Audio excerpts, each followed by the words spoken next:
So hello guys, एक और फिर नए वीडियो में आपका स्वागत है।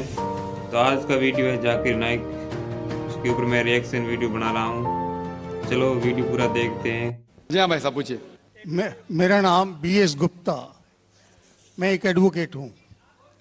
दो कम्युनिटीज जो भारत में रहती हैं, जी दो कम्युनिटीज जो भारत में रहती हैं, मेजोरिटी कम्युनिटी 80% जिसको कहते हैं हिंदूज और 20% मुस्लिम्स, उनके बीच में गलत या सही ये भावना है कि इस्लाम जो फैला था वो तलवार के जोर से फैला था। सही बात। हिस्टोरिकल फैक्ट है या ये मिथ है कह नहीं सकते, लेकिन क्या ये सच है कि 3000 से 6000 तक हिंदू मंदिरों को गिरा के मस्जिद में बदला गया?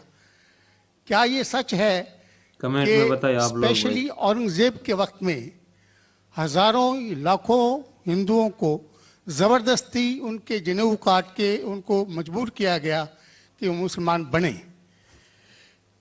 नंबर 2, जो कि आज के समय के अनुसार एक सवाल मैं पूछ रहा हूं, हिंदुओं पर हिंदू मैरिज एक्ट लागू है, जिसकी परिभाषा में सिवाय क्रिश्चियंस और मुस्लिम्स को छोड़ के बुद्ध, जैन को, सिखों को, सबको शामिल किया गया है।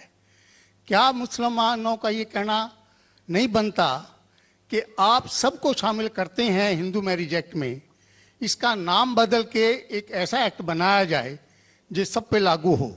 सही बात या है। इसके अल्टरनेटिवली एक यूनिफॉर्म सिविल कोड जो दोनों धर्मों के अच्छे टेनेट्स को शामिल करे, उसको लागू किया जाए। एक चीज मैं ये समझता हूं कि मुस्लिम लॉ में जो विल है, जिसके अंदर ये लिखा है कि 1/3 से ज्यादा कोई विल नहीं कर सकेगा, इसका मैं इनकॉर्पोरेशन अगर यूनिफॉर्म सिविल कोड बनता है तो मैं चाहूंगा कि वो हिंदुओं पे भी लागू हो। ये नहीं है कि हिंदू मैरिज एक्ट को अगर इंडियन मैरिज एक्ट में बदला जाए तो मुसलमानों पे लागू हो और हिंदुओं पे कोई चीज़ ना आए। मुझे इस्लाम में ये चीज़ बहुत अच्छी लगी। ऐसे ही कोई यूनिफॉर्म सिविल कोड के लिए ये मुस्लिम आगे क्यों नहीं आ रहे? सही है भाई। इसकी वजह मुझे बताई जाए।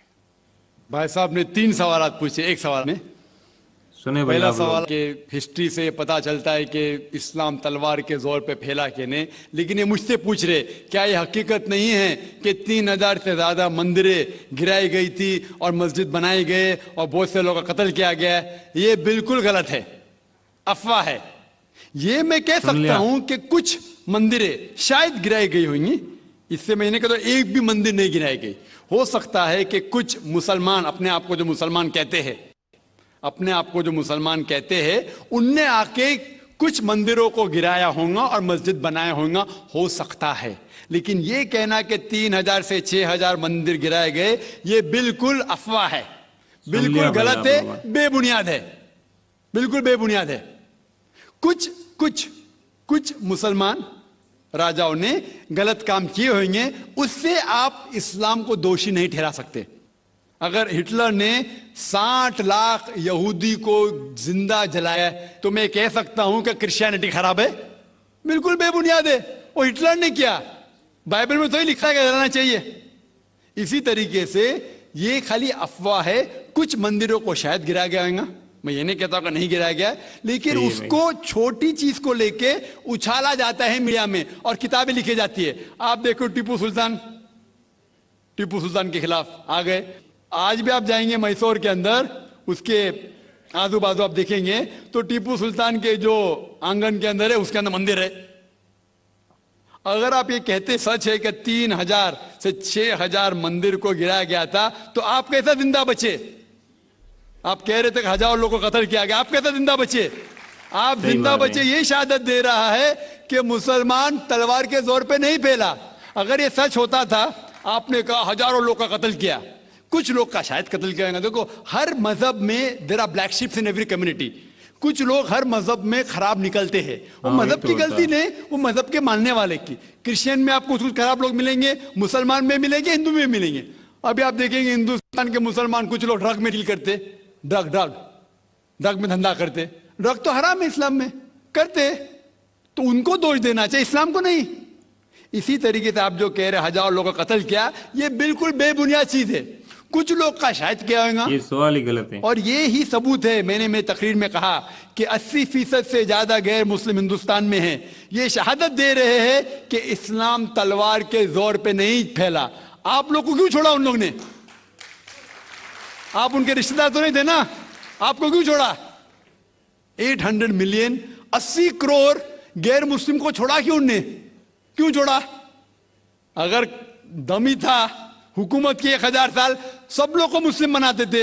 इससे यह जाहिर होता है कि इस्लाम तलवार के बलबूते पे नहीं फैला। कई लोग, कई गैर मुस्लिम इस्लाम से मुतासिर होके उन्होंने इस्लाम कबूल किया। तो यह कहना बिल्कुल गलत है। आपका दूसरा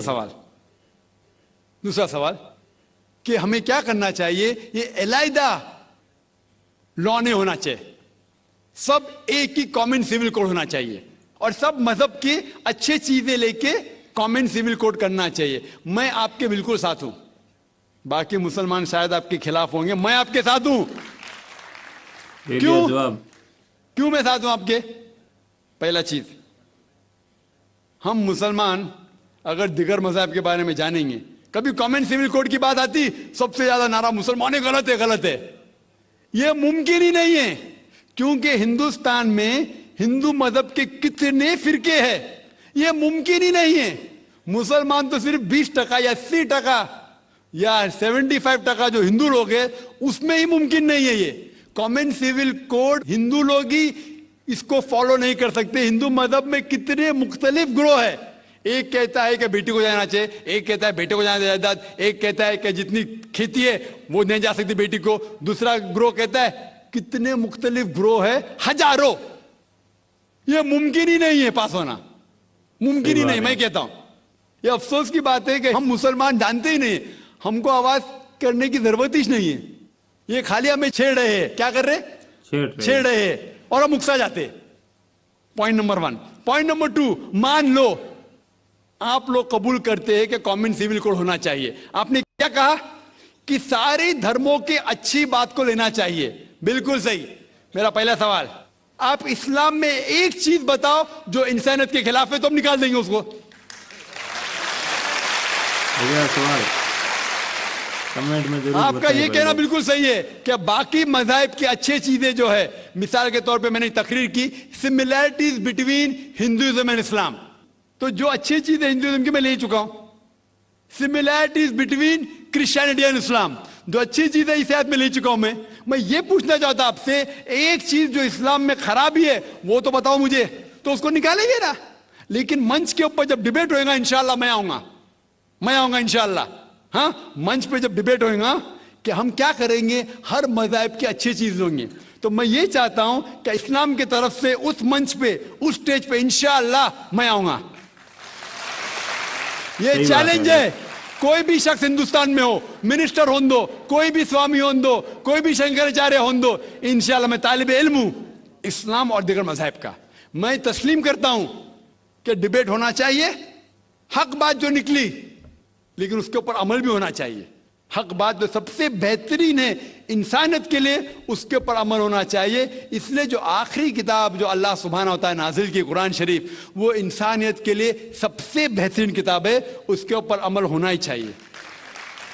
आपका तीसरा सवाल, क्या ये हिंदू जो है इनहेरिटेंस के अंदर, ये इनहेरिटेंस जो होता है इस्लाम के अंदर 1/3 हिस्सा, 1/3 हिस्सा हम विल में दे सकते, देना जरूरी नहीं है, दे सकते हैं। इस्लाम के जो विल के अंदर जो आता है इनहेरिटेंस, वो कुरान की आयत है सूरह निसा की सूरह नंबर 4 आयत नंबर 11, 12 और 176। उसमें कहा गया है कि जो भी आपकी जायदाद है, अल्लाह सुब्हानहू व तआला कह चुका है कि आपके बेटे को बेटियों से डबल मिलेगा। सही बात है। आगे लिखा गया है आपके वालिदैन को 1/6 मिलेगा। सिर्फ अगर बच्चे हैं तो वालिद वालदा को दोनों को 1/6, अगर बच्चे नहीं है तो वालदा का 1/3। आगे बढ़ती है आयत नंबर 12 पे लिखा है कि आपकी बीवियां जो आपके लिए छोड़ेंगी, अगर बच्चे नहीं आपको आधा मिलेगा, बच्चे हैं तो 1/4 मिलेगा। आप जो आपके बीवियां के लिए छोड़ते हैं, बच्चे नहीं तो उनको मिलेगा 1/4, 1/4, बच्चे हैं तो 1/8, 1/8। ये डिफिकल्ट है, याद रखना। आप जाके रेफरेंस देख सकते हैं, सूरह निसा सूरह नंबर 4 आयत नंबर 11 से 12। कितने याद और रखते हो इसके ये? बाद अगर आप किसको विल करना चाहते हैं अपनी जायदाद, मैक्सिमम 1/3, लेकिन ये विल जो करेंगे आप, ये इन लोगों में से नहीं होना चाहिए। आप नहीं कह सकते कि मैं मेरे बेटे से ज्यादा मोहब्बत करता हूं, बड़े बेटे से, इसलिए उसको ज्यादा दूंगा, ये बिल्कुल गलत है। लेकिन जो ये दायरे में नहीं आते हैं इनहेरिटेंस के, उनको आप 1/3 हिस्सा दे सकते हैं। आप कहते हैं आपको ये चीज बहुत पसंद है, आप भी करना चाहते हैं, आपको कौन रोक रहा है? इंडियन गवर्नमेंट के हिसाब से आप अगर विल करेंगे, क्या मैं मेरा 1/3 हिस्सा देना चाहता हूं, कोई भी रोक नहीं सकता हूं, मैं भी नहीं ना मिनिस्टर भी नहीं। और पूरा अगर फॉलो करना चाहते सच्चा धर्म, आप इस्लाम कबूल कर सकते, हम आपको वेलकम करते। आखिर दावाना अल्हम्दुलिल्लाह रब्बिल आलमीन। सुन लिया भाई। भाई ने जवाब सवाल ये किया कि हिंदुओं के 3000 मंदिर तोड़े। तो जाकिर नायक ने कहा भाई 3000 मंदिर तो नहीं तोड़े, हो सकता है 2-4 या इससे ज़्यादा भी तोड़े होंगे, या इंसान भी मारे गए, लेकिन जो मारने वाले, मंदिर तोड़ने वाले हैं ना, वो इस्लाम के लायक नहीं है। वो किसी जो मारता है, करता है, ऐसा काम करता है, उनका कोई धर्म नहीं होता है, वो ऐसे काम करने आते हैं दुनिया में। और आपने जो सवाल पूछा ना कि 3000 मंदिर तोड़े, वो सवाल गलत था। जाकिर नायक ने सवाल जवाब दे दिया, आप लोगों ने सुना होगा। तो मिलते हैं नेक्स्ट वीडियो में। आपने सब्सक्राइब नहीं किया मेरे चैनल को सब्सक्राइब करके रखें। मिलते हैं अगले वीडियो में, तब तक के लिए बाय।